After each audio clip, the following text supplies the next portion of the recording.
Hey, if you're a broadcaster, you know you're a critical lifeline for your community, especially when things get hairy. But what happens when the disaster hits your station? Look, having a plan isn't just some nice to have idea, it's absolutely essential. Today, we're going to break down how to create the blueprint for that plan, turning what feels like a huge, daunting task into a clear, step by step process. Let's dive in. Now, before we get too far, it's really important to note that what we're talking about today is just one piece of a much bigger picture. This is part 3 of a 10-part series, and it's an overview of a really detailed guide on disaster planning, recovery, and risk mitigation for small and mid-size AM and FM broadcast stations from Virtualization Options LLC. For this explainer, we're zooming in specifically on what's covered in Chapter 3, Developing a Comprehensive Plan. So, let's be honest. You know you need a plan. Everybody tells you that you need a plan, but staring at a blank sheet of paper, it can be, well, paralyzing, right? The biggest hurdle for most people is just figuring out where to even begin, and that's exactly what we're going to solve today. So here's how we're going to tackle this. We've broken it down into 4 really clear, manageable chunks. First, we'll talk about building the overall blueprint. Then we'll get into laying the foundation with some analysis and inventory. After that, we'll get specific about setting your recovery goals, and finally, we'll talk about the most important part, assembling your people, your response team. Okay, let's start with the big picture. I want you to stop thinking of your disaster plan as just a boring checklist. Instead, think of it like a detailed blueprint. Yeah, like an architectural drawing for your station's survival, showing how all the different pieces have to fit together to keep you on the air when it matters most. So what exactly is in this blueprint? Well, according to the guide, it really rests on 5 foundational pillars. You've got to start by analyzing the business impact. What happens if something fails? Then, you create an inventory of all your assets.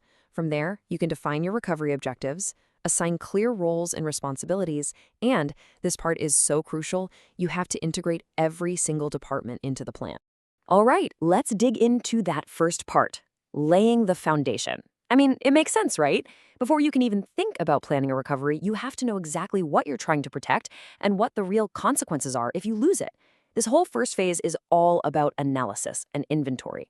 That term, business impact analysis, I know it sounds super corporate and complicated, but it's not. It really just boils down to asking a very simple, direct question for every single part of your operation. If this thing goes down, how bad is the damage really? Are we knocked off the air? Does the sales department grind to a halt? Who is actually affected by this specific failure? And this table here is a perfect example of how that analysis directly connects to your asset inventory. You list your key assets, your transmitter, your studio playout system, and then you map out the impact if they fail. It's pretty clear, right? If you lose the main transmitter or the STL link, boom, you're off air. That's a high criticality event, no question. Losing the office network? That's definitely bad, but maybe not as immediately catastrophic. This whole process forces you to figure out what matters most.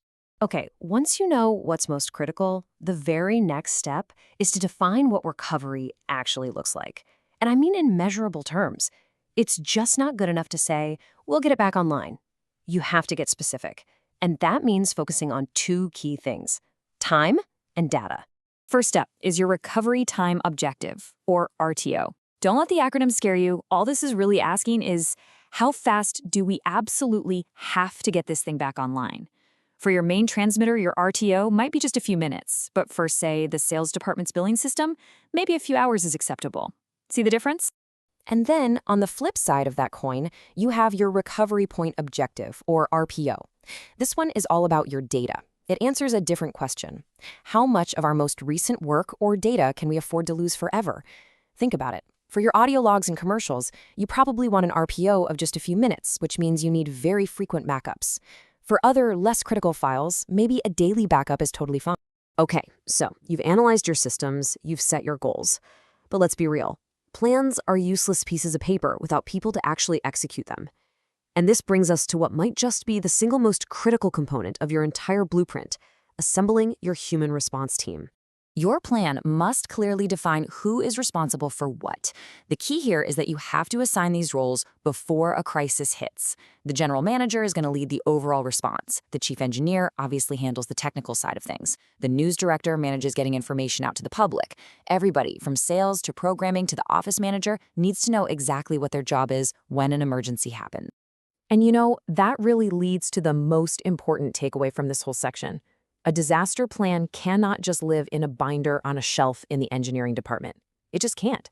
And this is often the hardest part because it means you have to break down those departmental silos before an emergency forces you to. If the sales team, the programming folks, and the newsroom aren't involved in creating and practicing the plan, it's going to fail. True resilience is a station-wide commitment, not just a technical document. So there you have it. The fundamental steps to building a real, comprehensive disaster plan, all the way from analysis to assigning roles. This isn't just about paperwork. This is the very blueprint for your station's survival and its ability to serve your community when they need you the most. So, the only question left is, are you ready to start drawing?